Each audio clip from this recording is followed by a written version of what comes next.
I have the squeakiest bed in fucking Texas. Every Hey. time I move, it squeaks. No, What- I'm not laying bitches. Good thing I pressed record like 2 seconds. No, I saw that. Uncut, baby. You eat Uncut. milk duds or what? You like some chocolate eggs or something? Oh, okay. I Chocolate. thought you were doing the no sweets. Thought you were doing no sweets. No. I still. I just. think you owe me some money. For what? I never He said said- no sweet drinks, bro. Okay. He's not doing any sugar drinks for the getting lean and mean for the wedding. Damn, I'm sunburned. All right. Well, I think we should get crack-a-lackin'. What do you fellas think? Let's go. Episode 3 of the Cheers, spectate. NB and JP pod featuring Lunchbox. Lunchbox! Gang, gang. Lunch, did you listen to the other ones? I haven't listened to the other one, so I have no idea what you talk about. That's cold. I don't even know where they are. Oh yeah, they're on YouTube. But Are they on YouTube? Yeah, this will be you're out about- there. You're soon about, How many to be views? plastered. You're about to be plastered all over YouTube. We get like millions of views. It's crazy. Golly. Y'all What's each a watch million- 500,000 each. What's 1 million divided by 100,000? That's how many views we get. that's still 10? more than we get. That's 10. Yeah, no, that's more than we get. All right, we'll work on it. We're gonna get in double digits with this one because we got Lunchbox on. Well, good shit. No, we really don't have any direction which way we go. We've talked about a lot of stuff, but today, I mean, we could talk about how we got the nickname Lunchbox. We could talk about our time. All right, you know what? Basketball. Hey, serious question. What's it like to be married in a month? How you feeling? Marriage. That's a good topic. I feel good. I'm probably not as nervous as she is right now, but Why do you say Is that? she nervous because of the planning or what? yeah, she's done most of the planning. What have you contributed to that? Not much. I've booked the houses, so Hey. I did that. Both the house that I originally bought canceled on me yesterday, so that was cool. Oh yeah, So that was- extra 50. that was straight panic mode. But we figured that out. But then other than that, she's done like all the gift registry. She's done all the, the vendors. She's done all the flowers. She's done all the food. So like, I haven't really done much. Is Fred gonna be the ring bearer? Fred is not. Her cousin is. Fred's not going. It's unfortunate. But What? Thought I was gonna meet. yeah, Fred's staying at home. What do you mean Fred's staying at home? That was all I was looking forward to. We didn't know how to. We just thought about it. We didn't know how to incorporate it. So it's a tough decision, but we had to do Yeah. it. That's a big bummer. So who's gonna watch? Is he going to doggy daycare? No, so there's one of his friend, like our people she used to babysit for, they have a golden retriever that looks exactly like him. So we watch him. His name is Oaks. So he's going to hang out with Oaks for a week. Oh, is that Oaks after the race? Oaks? Yeah, a little bit. So I don't know what they really named him after, but Oaks is a big race, so a lot of people use that name in Kentucky. We don't have a lot to do in Kentucky besides horse racing, so it's like the biggest. So- Hey, did you go to the Do you derby? think No. do you think that Fred's gonna notice when you and Julie are married? Do you think he's gonna notice a change in the energy? You think dogs sense that? No. No, I don't think so. I think the one thing he's going to notice is that we're going to live together. Oh yeah. Oh, hot dog. So that'll be good. Wait, is she gonna move to Odessa? Yeah, for now. That's the Ooh. plan. But y'all know things change. Yeah. Things are changing. Like Tupac. Times All right, now here's a question I would actually love to get both of your opinions on. Joey P, you're a savage, so I think I already know your answer. But what do you all think about living together before you get married? What are your thoughts, opinions, and why do you think that way? Ooh. Sounds like he's got Curious. a decision to make shortly. Ha ha! Shout out Katie.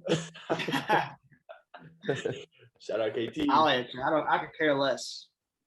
I mean, yeah, I think it depends on on the person. In Lunchbox's case, like, how long have you guys dated?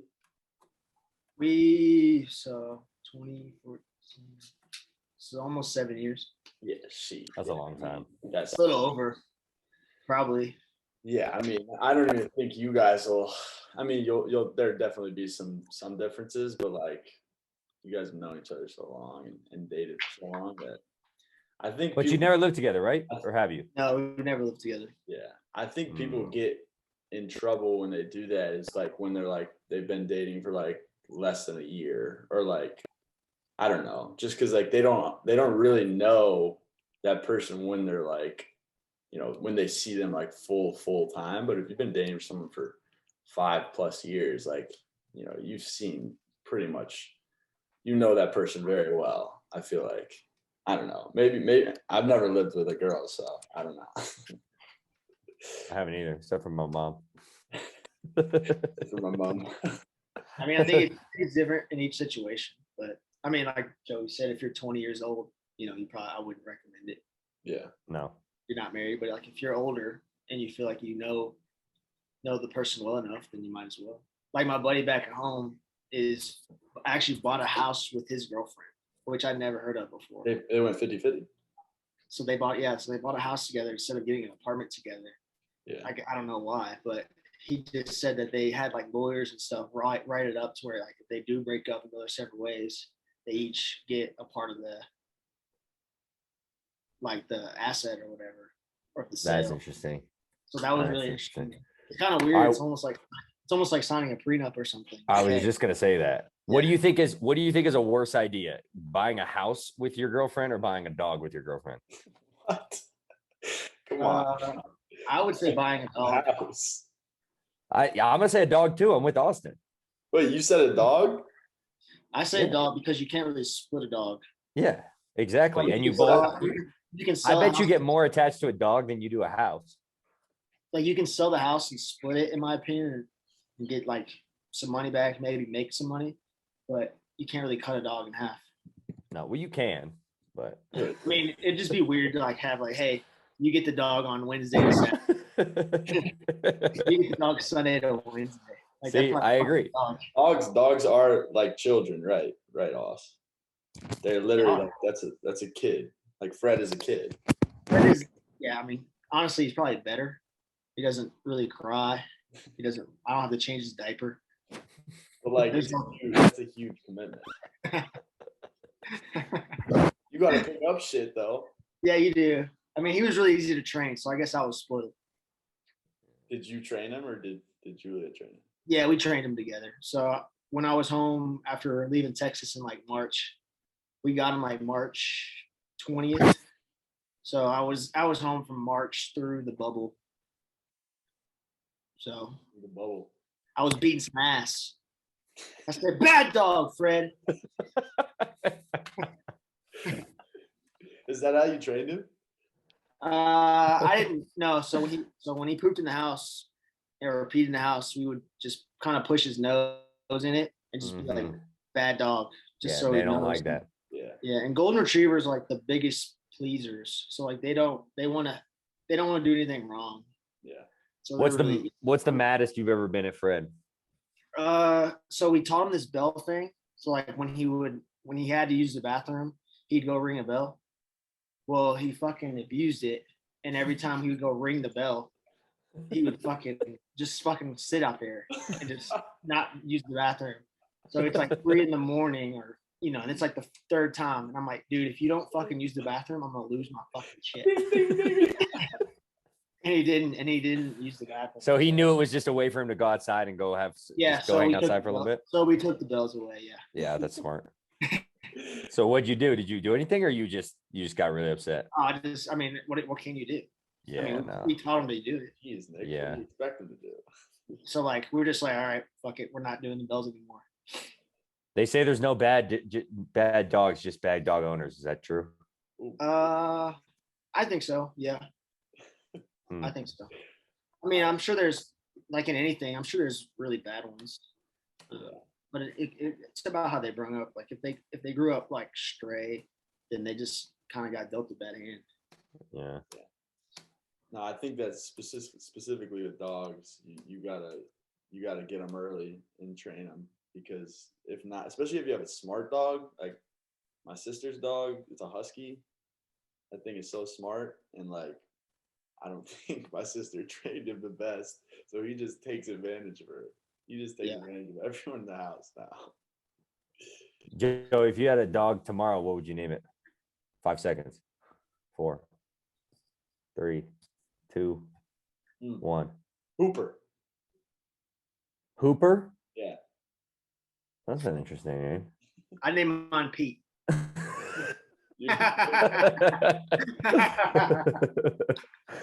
Fred and Pete. A trio. Nick, you thinking about getting a dog? No, I'm not. It's so much work, man. It's kind of the big thing to do around here. I feel like in Denver, it's like every young person I see has like a puppy or a young dog, and they're all walking their dogs around, and it's just not for me, I don't think, right now. The Humane Society ran out of dogs. Yeah. Really? During COVID in Kentucky. It was kind of the COVID thing to do, huh? Yeah. Did you guys get Fred during COVID? I mean, yes, but like it wasn't the plan. Yeah. Like I bought Fred because Fred is a engagement present, right? Yeah. So Fred is from a breeder. So I bought Fred in January. And I didn't get How much did Fred cost? Just out of curiosity. You don't have to say if you don't want to. How much do you think? $1,500. He's a purebred golden retriever. $1,500. Is his dad like a show dog or any bullshit like that? I'm gonna say 2,500. Y'all are fucking losing your mind. You think I put that fucking money? $500. 500? Yeah. Damn, where'd you go? Discountdogs.com or what? Yeah, so I just kind of literally typed in fucking golden retriever puppies for sale in Kentucky, and we just got lucky. She met us on the side of the road. It was probably a puppy mill, but whatever. She met us on like the highway in between Louisville and Lexington. Imagine on the highway. That's crazy cheap. I mean, I thought I had a buddy who they bred golden retrievers, and I swear they said they were charging like $3,000 a dog. Yeah, they're usually expensive, but I guess I just got lucky. Huh. All right, I'm going on puppyfind.com. I'm gonna see how much. Nick does want a dog. Damn. No, I'm just looking. I'm trying to get some info. Yeah, so I'm seeing Butterball is 1,200, Bandits 2,000, Rosie's 2,000, Gus is 2,000, and Nutmeg is 2,000. Those are some shitty names. Yeah, I know. I'm just kidding. Fuck names your dog Nutmeg. Might as well name him Cardamom. Might as well name him fucking Loser. Oh, this one's named Pretty Boy 1. Yeah, I mean they're so young. I think those are just filler names, obviously, but you know, yeah, I'm seeing about $2,000 a pop here. That was an elite. Oh god damn! Video. We got to shout you out for that. Yeah, I wish I could take claim for actually filming it, but I didn't. It was a drone, wasn't it? Yeah, it was a drone. Some guy did sick as hell. But I didn't like the song you picked, so I changed it. Did you pick the Tootsie Slide or no? I mean, I changed it.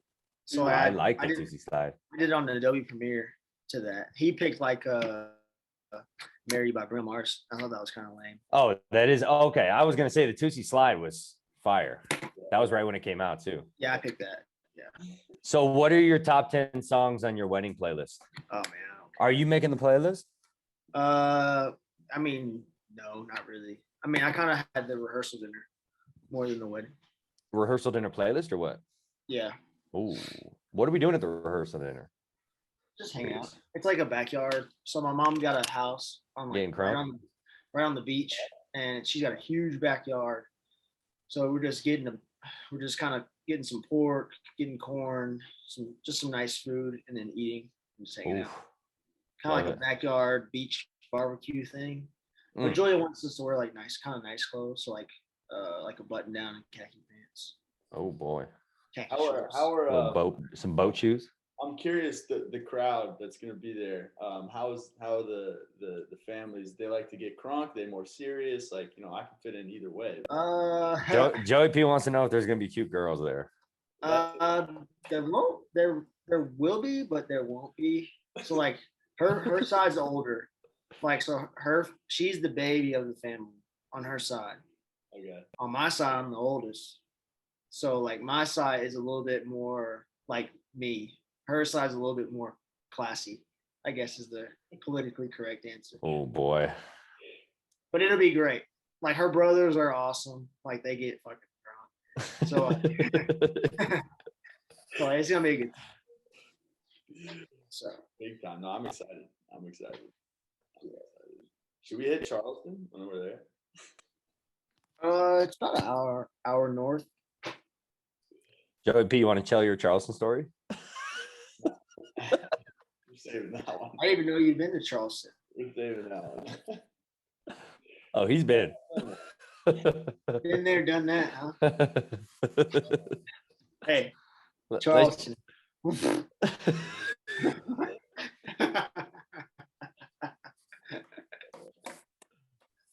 All right, let's change topics.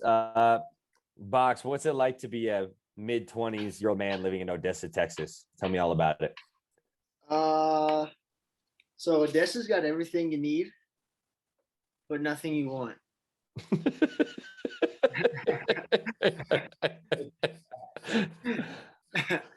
So could you live there with a family? Is my question. Would you want to? Would I want to? Yeah. So that's exactly what I mean. So no, I wouldn't want to. Yeah. But you could you? Yes, you could. Yeah. So like it's a town of 300,000 people roughly. So Odessa and Midland, like they're two top 35 populated cities in Texas, are just merging together pretty much. And there's this little gap of desert that's between them, but it's like a 2-mile stretch, and the cities are just kind of combining. So it's about 300,000 people, but there's just nothing to do. You're in the middle of the desert, really. Yeah. Surrounded, and you can't really build anything because it's oil. So there's oil fields everywhere.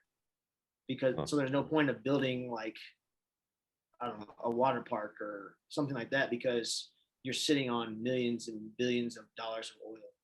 Does that make sense? So there's not going to be much building unless they get a refinery here. And if they get a refinery here, it'll be unreal. That just the money coming through. What's the refinery do? The refinery takes the oil, takes it through some process to where it can then be shipped off and used for like cars and boats and things like that. So what happens is the gasoline that comes out of the land here gets shipped to Houston like via train, and that's where the refineries are. So Houston obviously has like the big port because it's on water, so it can be shipped out all around the world, but also trains and things like that. So all the oil that gets like pulled up from the ground here gets shipped to Houston. Huh. So what do you do on a Friday night? Just sit in my room. Nothing. Nothing. Literally nothing. FaceTime Fred. Yeah, I mean on Tuesday, Wednesday, Thursday, I play pickleball, 5:30 to 8. Saturday, Sunday, I play pickleball from 9 to 12. And then I go to work. That's it. So talk to me. Could you be a professional pickleball player? It's a dream of mine. I'm not gonna lie to you. No, I know. You've talked about it before. Like I think I could actually, if I just need to find a partner and then get comfortable with that partner. Oh boy, I'll be your partner, buddy. But the hard part is you live in Colorado. I know. Maybe. Yeah, I guess you got to play together, huh? Yeah, so it's like practice, Process of becoming a professional. What was your question? What's the process of becoming a professional pickleball player? Yeah, so you have to get rated by the USAPA, which is the U.S. Pickleball Association. I sound like an old man. You sound like a nerd. I'm a fucking loser, I know. Listen, idiot. I don't know. I don't have much to do. So they have a rating based on like 1 to 5, and then you get rated and you just go play in tournaments. So like the number one pickleball player in the world said he's in college actually right now. Said he made $250,000 last year. You talking about Tyson McGuffin? I have no idea. Is that your dog's name? I'm looking at the APP world rankings. I don't feel like that's his name, but it's probably, Steve Deacon. no. I'm He's- seeing Tyson McGuffin coming up on 2 different lists. Who was the best Oh, pickleball man. player in the bubble in Orlando? Nick Bovine, Nick Bovine, No, he wasn't. aka Chin Strap. aka Chin Strap. Hi. Fox, He you're was better nice. than him. You're better than Nick. He's got the athleticism, speed, quick hands on me. Pretty much every part of life, pickleball, he's got better than. I would say Austin's a better doubles player than me, but I think I have the upper hand in singles, or we're very evenly matched. You don't have to like run around a lot though. It's just like pretty stationary, right? Oh, you just stand at that kitchen line. Yeah, it's a lot. It's side to side and touch is all it is. What about Benjamin Johns? Does that ring a bell? Yep, that's him. Yeah, he's 22. All right, this is Pickleball Global rankings. Yeah, he said he made $250,000 last year All right, I'm gonna fact check that. while Let's in see. college. That's sick as hell. Yeah, I would so go pro with you. Let's Yeah. see. it got denied in the Olympics. They had a bid, but they didn't make it. All right, here's he picked up pickleball a few years ago. Now he's a national champion. Man, he looks like a goober. He's sponsored by Franklin Pickleball. Scott Foster got asked to be sponsored by Paddle Tech. Oh yeah, says he, huh? Isn't that a ref? Yeah, he was probably the best player in the bubble. Yeah, I gotta be to honest. answer your question, he's probably the best player. Yeah, he was really good. He taught us how to play. Yeah, he taught us. Good to know. All right, how much do pro pickleball players earn? A top professional pickleball player can earn anywhere from $50K to $200K a year. Gear sponsorship is normally the highest contributor. 80K from a gear sponsorship Golly, for the top players. That ain't bad. that's not bad at all. If you win the national championships, you win 80K. A little side hustle. Shit. Oh wait. Yeah, you don't really make a whole lot of money from tournaments. I do think it's gonna grow though, because everyone can play it.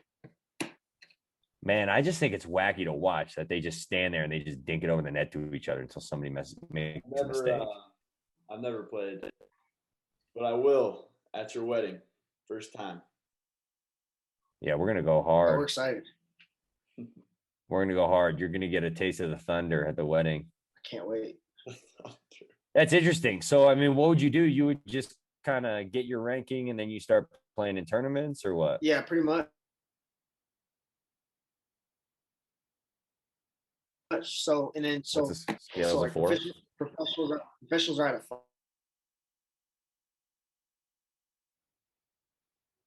3.5 tournaments, 3.5 and under, 3.5 and over. And then if you go and win that, and let's say like 10 fives are in there, Shit. and then you just keep playing in tournaments throughout your time, and you get a better rating. And then you just go play in the national tournament. You qualify, you win a tournament, like a local, like a regional tournament, and then you go play. Like this past weekend, I played a singles against a girl who won gold in Round Rock, or no, shoot, Round Rock, baby. man, it's in Dallas. It's in Dallas, but one of those little suburbs in Dallas. She qualified for national by winning that tournament. Oh. She kicked my ass. Oh, really? Yeah, she beat the shit out of her. What was the score? But I like 11-5 and 11-6. Damn. So Just she, what was she getting you with? I'm curious. well, singles is a lot like tennis. Yeah. So that's why I like it. It's a lot more ground stroke. So she's better at those than I am. So, and she understands like how to play. A lot of pickleball is strategy. It's not really like how good you are at things. It's like knowing the strategy. Yeah, Like totally the best way to agree. hit the ball. That's like the biggest part. Yeah. She understood the strategy of like keeping me back, and I'm trying to dink it, which is a doubles move, and then she's just taking advantage of it. Yeah. So I'm excited to play her again. So now I kind of have a better idea of where to go. Love it. Gotta lay off the dinks. I mean, I would make excuses, but I'm not going to yet. So she's part of your little pickleball crew over there in Odessa? Yeah, she doesn't play very often. She likes playing like really good games, and I'll play with anybody. Interesting. Does she have a doubles partner? Nope. There you go. No. Yeah, why don't you partner up with her? Because Mixed doubles. I'd rather play men's. I mean, you could do both. You could do both, but you'd be a mixed doubles national champion though. yeah, that'd be cool. That'd be sick. Yeah. That'd be a little side hustle. Box, I got something for you. I got something. Shoot. Can you guys hear my shit's fucking my internet connection's bad, but for the people at home, Box has some experience working with under two pretty fucking dope coaches in my opinion. Coach P, Coach Smart. I just want to know the similarities of high level individuals that you've been around. That's some of the things that you take away from both of them. The similarities. Yeah. Rick Pitino and Shaka Smart. For those people at home. Rick Pitino and Shaka Smart. So what are their similarities? So their similarities are their drive to win, their drive to be really, really, really good. Now they both go about it different ways, but the thing that's undeniable is that they both want to be good and they both have a passion for what they are doing. And I think that's probably the biggest thing is like having a passion for whatever it is you're pursuing. Would you see Pitino as like, because I thought Coach Smart was like obsessive with it, and maybe like that's like that's why he's like so good at what he does and stuff. But like, and that's how he got to the top level. But would you say a Pitino was like that? You know what I'm talking about? Like literally obsessed. Yeah, he was insane. Yeah, he was insanely obsessed. So like there wasn't a thing missed by him ever. And Shaka, like I said, they both go about it their different ways and the way they think is best. But at the end of the day, they both have this constant pursuit of excellence and constant drive for wanting to win the game and get their players better to achieve their dreams and to just win, I guess, is probably the best way. So, Coach, for example, is like huge on like player development. Shaka was the same way. Like it's just what they do. They just want to be really, really good at their job and they want to make the people around them better. Yeah. So flipping that question just a little bit, you've also been around a lot of high level players, now successful NBA guys, Donovan Mitchell, Montrezl Harrell, to name a few. Jackson Hayes, TBD. Love Jackson. still a work in progress, I think. Damian Lee, he's playing right now on NBA TV. Yeah, Dang Adele, right? Dang Adele, yep. Gorgie Dang, or was that before you? I've hung around Gorgie. I don't know much about him. I never worked with them personally. I worked with Russ Smith a little bit in the summer. So what's the commonalities there? And you've also probably seen a lot of guys who had plenty of potential and didn't quite make it. You don't have to name any names there, but just curious what the differences are. Yeah, I mean, they you don't need to push them; they do it themselves. So here, I'll just tell a story about Donovan. So, and a lot of players won't do this, but he's one that I think will. So, like Donovan Mitchell, when he came in, shot the ball with no arc. So, like in basketball, I don't know what type of listeners you have, but in basketball, you have to have arc on your jump shot to where it's going in the basket, like from a top. If you shoot a flat ball, it's going to hit the front of the rim. It just decreases your chances of making the shot. So, one of our assistant coaches at the time told him, "Hey, Donovan, you have to get more arc on your shot. So, scoot in close to the rim and shoot the ball and shoot as high as you can to where like you're constantly working on creating that arc." Donovan's one of the few players that would stand underneath the basket for an hour or an hour and a half. And I'm not kidding. Like he would stand under there for an hour and literally shoot arc shots, like try and hit the ceiling with his shot, shooting it normally. A lot of players won't do that. A lot of players would do like the dribbles and the coming off pick and rolls and doing like the stuff for the Instagram or TikTok or whatever, but not many players will stand underneath the basket and work on their form for an hour. And that's Donovan. So like, that's what the players do, man. That's what the great ones do. You don't have to push them. You don't have to ask them to get in the gym. They're just doing it themselves. And if you can't be there for them, then they're going to go anyway. So that's what I think separates the really good ones. the really great ones from the okay ones. It's almost. Do you think that now? What if? Go ahead. Go ahead. Joe, you're delaying on me, man. I know, You're I know. interrupting me. Also the fucking. Here's what I was gonna ask is. Yeah, I did see we have a little time on us now. Big bummer. So I'm curious about that because I mean, what was this? Like, what was the credibility of this assistant coach to tell him that, and he just takes it and runs with it? You know, whereas, Yeah, I just think of so many guys where they're like, I guess they have this attitude of like, he doesn't know what he's talking about, or that's not my problem, et cetera, et cetera. And surprisingly, you see it a lot in, you know, I coached freshman basketball this past year. You see that a lot in 14-year-olds that, yeah, you know, are playing on the C team, surprisingly. yeah. I I'm mean, curious. yeah. I mean, to be honest, I couldn't answer like that question for sure. But with Donovan, it was just a 100% belief in our system and what Louisville was trying to do. So the assistant's name was Ralph Willard, who is a longtime Oklahoma City Thunder scout, head coach at Holy Cross, head coach like all over the place. His son's Kevin Willard, who's now at Seton Hall. So he's a longtime coach who's been doing it for a long time. But at the end of the day, it's not really Coach Willard that it was just Donovan. Like Donovan had a belief in our system of player development and our system that we wanted the best for him. And, you know, that's the reason why he went from a top 60 recruit in the country to the number 14 draft in the second, number 14 pick in the second year. Like he just doesn't happen very often, I guess. So to tell your kids, I mean, I think as long as you're teaching the right things and you're communicating the right ways, you know, I think kids should just have this belief in their coaching that they can always gain something from a coach, even if they're telling them something that's not completely correct, you know?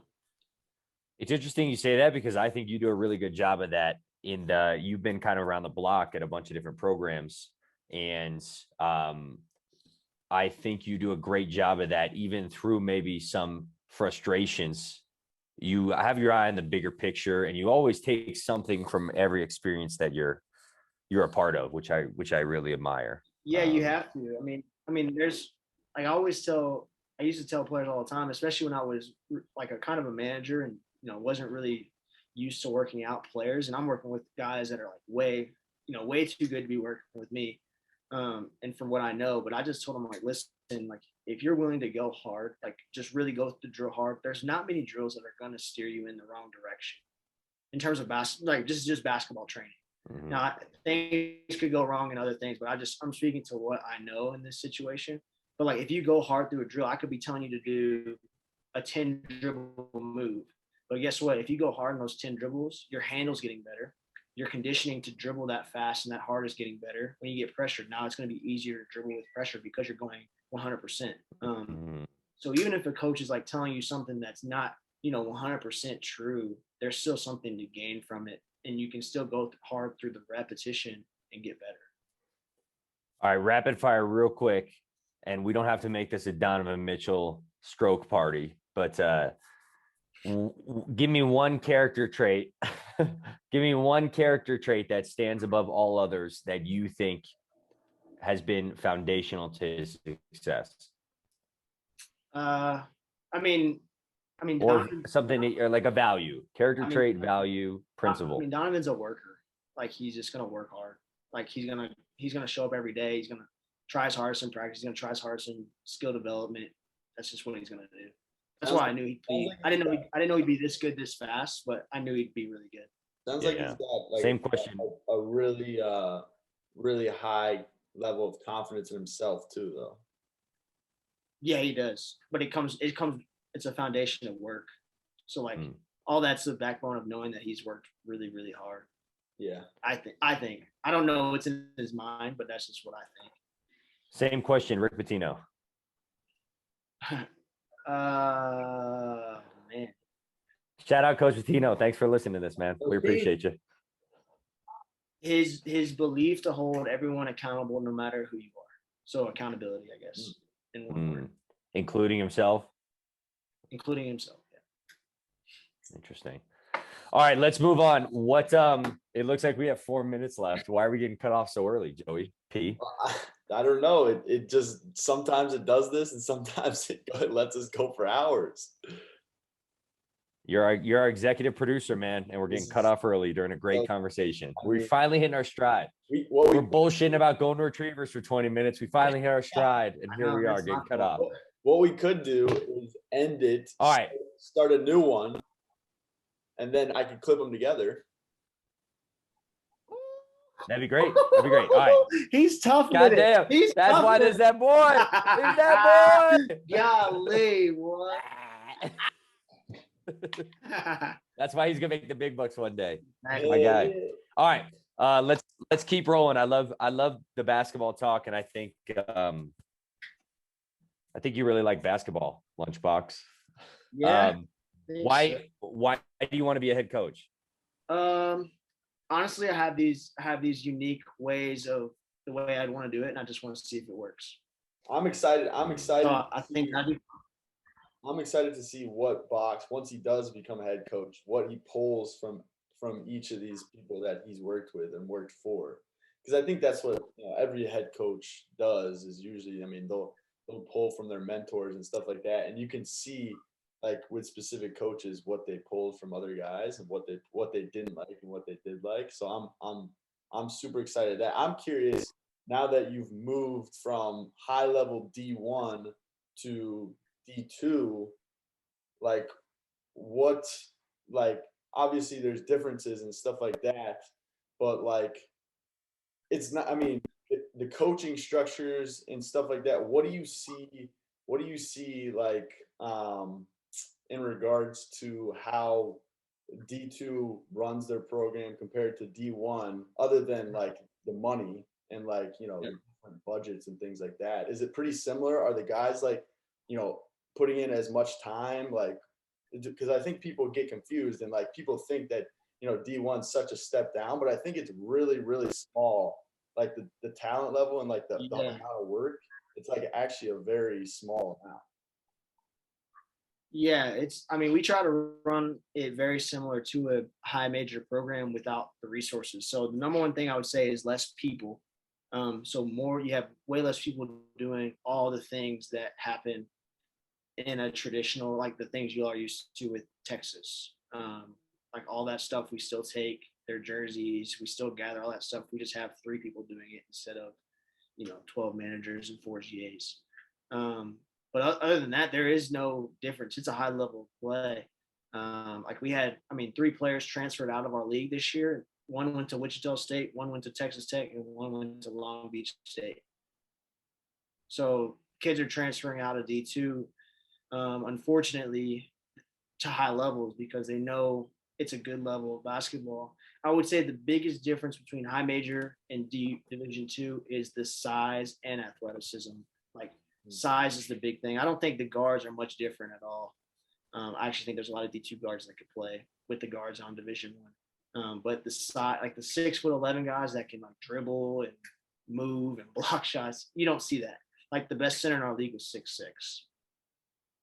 He's like a skilled guy that can shoot and drive. So that's the big difference. It's a lot more like Europe. If you watch like the European basketball, a lot of skill, undersized guys. All right, with that, we're going to take a quick break, and we will be back after a message from our sponsors. What's up, everybody? Nikki B here. You ever get a sore throat? Feel like you're coughing all day? Ricola. Eat that shit. We back. Can you hear us? What's up? Who was the sponsor on this one? Oh, it was Ricola. I actually just filmed it while we were waiting. I was gonna say, shout out USAPA, USA Pickleball Association. I love the sponsorship. Shout out Ricola. Shout out Thanks for keeping our throats nice and lozenge.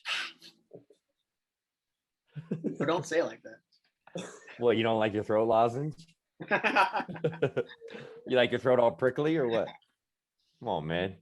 Oh, golly. Okay, there we go. All right. Anyway, we're back. Let's get right back into it. We're talking ball, all things ball till we fall. All things ball with Lunchbox. Yes, sir. I do want to change or finish an answer that I had. Go Hit for me. it. So you asked me what I wanted or why I wanted to be a head coach or something like that. Yeah, and just to clarify here, because I heard your answer, and I'm just curious. You could do that at any level, but you seem to have a insatiable drive to be a head coach at a high level. And I say high level meaning not that you can't coach high level basketball at any level, but high level meaning high major Division I basketball. Yeah, and I guess that was kind of what I wanted to like, kind of like the second part of my answer.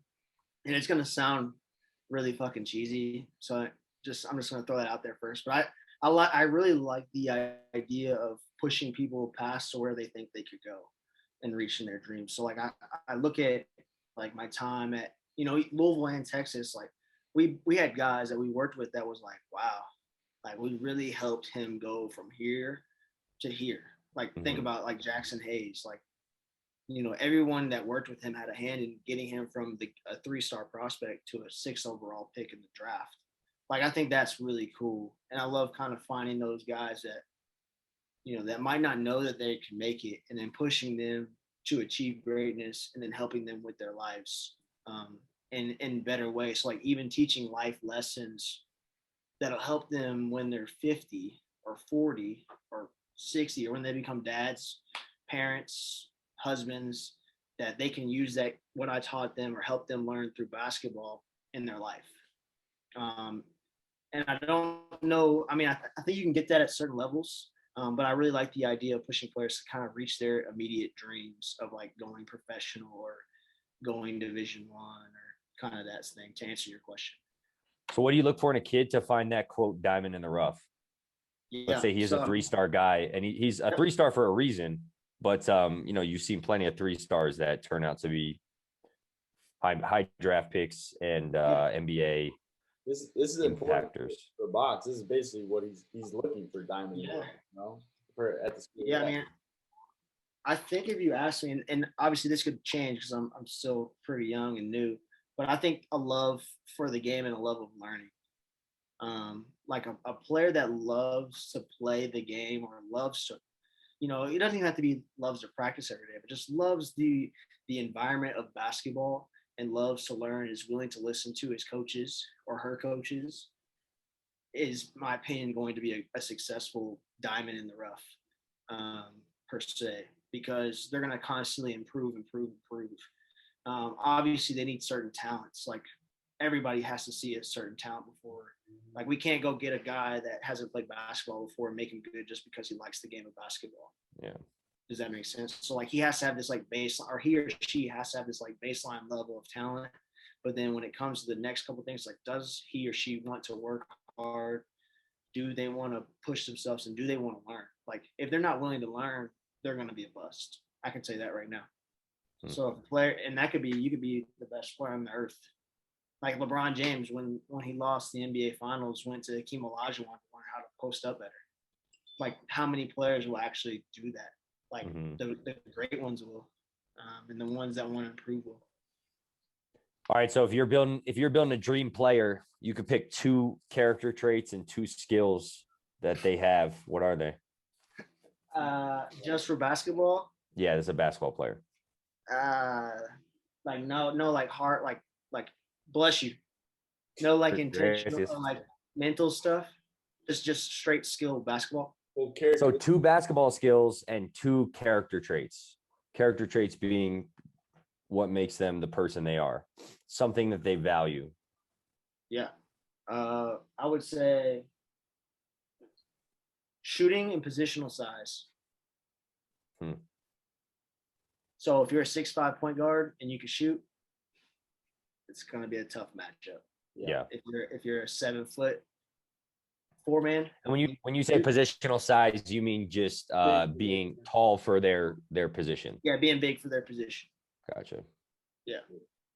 And that's just me. Like if I have to pick 2, like there's other things that I just think shooting with the way the game's going is probably one of the most important traits. I would agree. All right. What about character traits? Things that make them the person that they are. Yeah. I mean, I've kind of hit on it a lot already, but I would say passion and just the willingness to work hard. Industriousness. I mean, they go hand in hand because like you're not going to work hard for something you're not passionate about. You know, Yeah. I've seen both of you guys work harder at things you guys really like to do, and I'm the same way. Like I never really worked hard at school. Like I made it through, but like I wasn't passionate about school.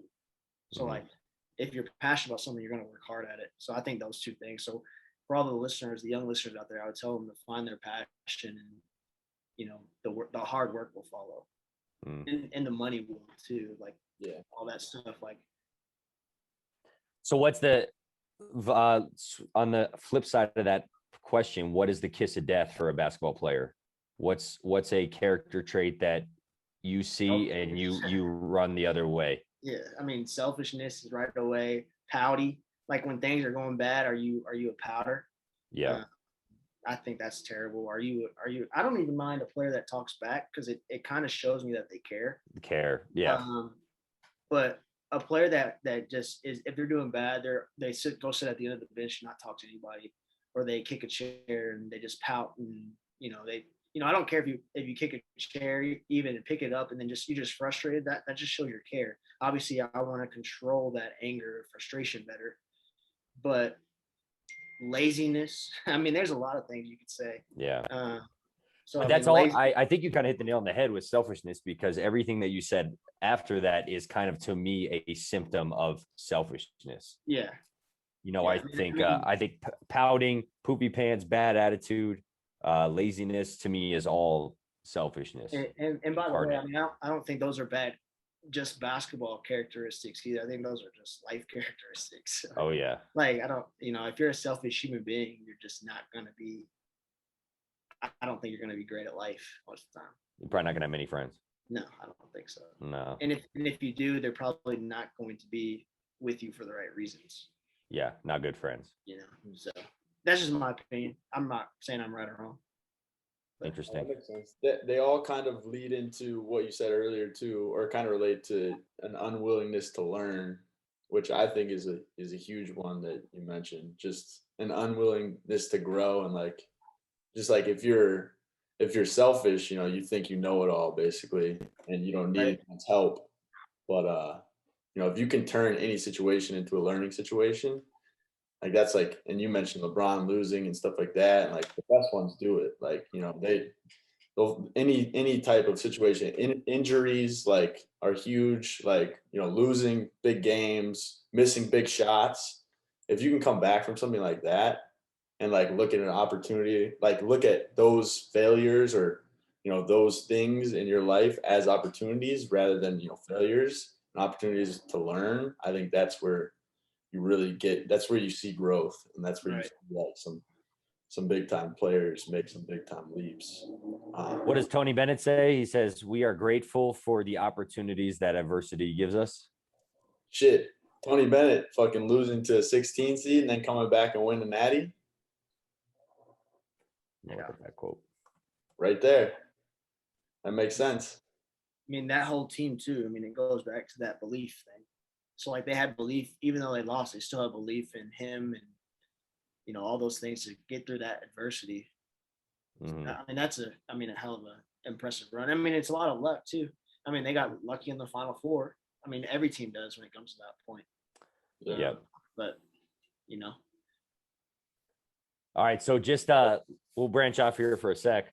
The 5 pillars of Virginia basketball. Do you know them? I don't. Servanthood, or service, passion. What about? We should all know this. We should all know the 3. I know this. What do you call them? You don't even have to finish it. For Texas. Relationships, growth, victory. Yeah. Hell yeah. What are the 5 pillars? I've read them. I just don't. Commitment. Is commitment on there? Humility. Yeah. Dang it, I should have knew that. Passion. Unity. Servanthood. Thankfulness or gratitude. Thankfulness. Learn from each circumstance is the subheading. Thankful for everything, not only the good things. That's what you mean, right? I mean, pretty good stuff there. Yeah. I mean, the good teams are good for a reason, usually. Yeah. What do you guys think about this whole, like, it's like one of the most overused sayings in all of sports and all like professional, college, everything, when someone's like, you got to build a culture, or like they've built a culture, like that shit. You know what I mean? Like that does, I feel like it's over like stated, and it's oversimplified, and like people like what do you actually, what do you think actually goes into building a culture in a program? You want me to go first, or you want Nick to go? You go, yeah, go for a box. You can go box. So I got my own answers. You know that. yeah, so I don't think culture is built by what you say; it's built by what you do every day. And every day you have an opportunity to either build your culture up or build it down. So I mean, anyone can say whatever they want, that hey, we're gonna do this, this, this, and this.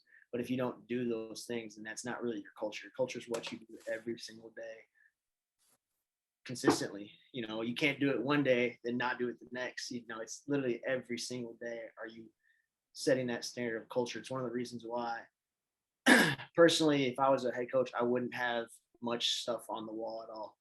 But I would have a work ethic of like, listen, we're gonna come in here, we're gonna get our work done, we're gonna work hard, and then go from there. Like, I'm not a big rah say this stuff guy. I'm big, what do you do? So like quick, easy. I'm short and sweet. Nick will get philosophical on me. Your Philosophize. Your practice facility is gonna look like your room walls.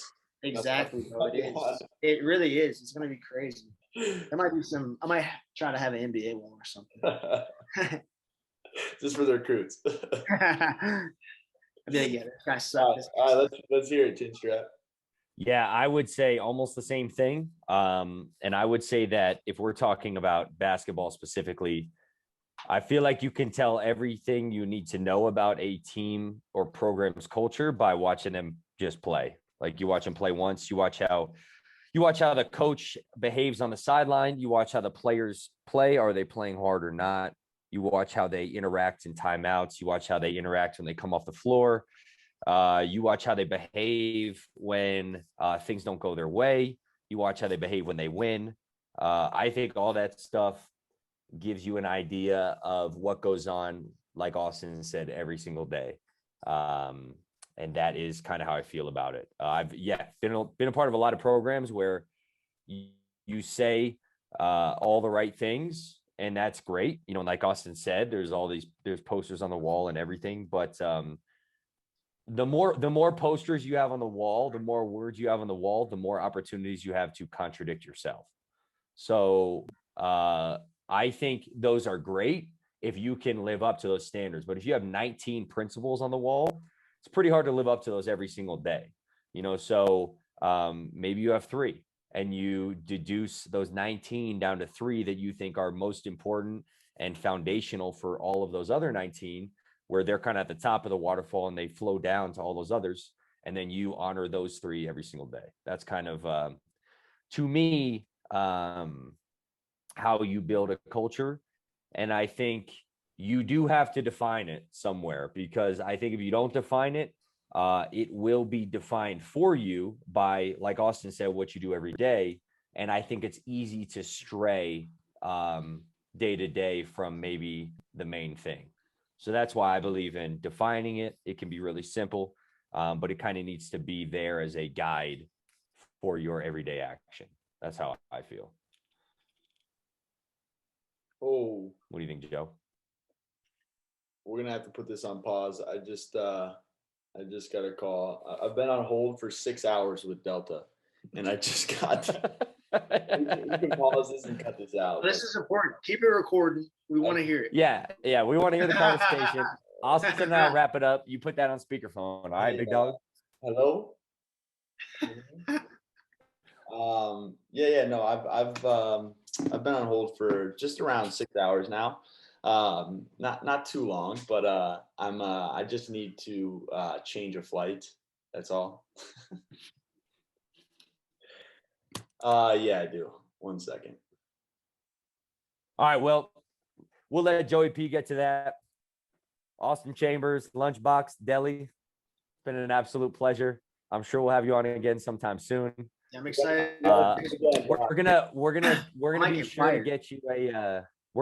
get you a wedding episode. Oh, gosh. Filming remote from Hilton Head. We'll have all three of us in one spot. We'll do a wedding episode, but HHI. yeah, in the meantime, getting married in a month. That's very, very exciting. Thought you did a great job. Really fun to pick your brain, and you have a lot of great stuff to share with the world. So it's great that we got a little bit of that out today into the YouTube universe. Into Wow. the stratosphere. I appreciate you. I just put them on hold. Next time, I just put them on hold. hey, you don't. I appreciate you, He Bob. said, "Sit down, They Delta." can wait. They can wait a little bit. They can guide Hey, us. hashtag sponsor us, Delta. Hashtag United. Hey, I bet you when you get off the phone right before you end, say, "Hey, I'm recording a podcast. Can I please have a Delta sponsorship for episode 3?" Say, hey, I've been on 6 hours because I'm inquiring about a sponsorship for my podcast. We'll see. But no, I appreciate All right, now. Let's do it again sometime. All right, for sure. Hey, hook them. Go Falcons. Go Cards. All 3. I love it. All right, now. All right, man. I'll see you guys. Peace.